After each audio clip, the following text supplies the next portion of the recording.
যুক্তরাষ্ট্রের ৪৭তম প্রেসিডেন্ট হিসেবে দ্বিতীয় মেয়াদে হোয়াইট হাউসে বসে অবৈধ অভিবাসীদের ওপর ব্যাপক ধরপাকড় শুরু করেন ডোনাল্ড ট্রাম্প, যার থেকে বাদ যায়নি ভারতীয় অভিবাসীরাও।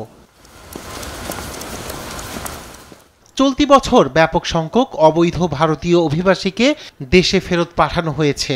ভারতের পররাষ্ট্র মন্ত্রণালয়ের তথ্য অনুযায়ী চলতি বছরের জানুয়ারি থেকে মে মাস পর্যন্ত অন্তত ১০৮০ ভারতীয় নাগরিককে যুক্তরাষ্ট্র থেকে ফেরত পাঠানো হয়।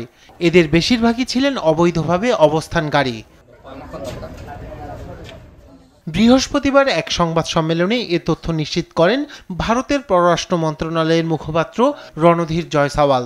তাদের মধ্যে প্রায় ৬২% বাণিজ্যিক ফ্লাইটের মাধ্যমে দেশে ফিরেছেন বলেও জানান তিনি। ये जो लोग 3 लोग गए थे किसी और कारण से वहां गए थे।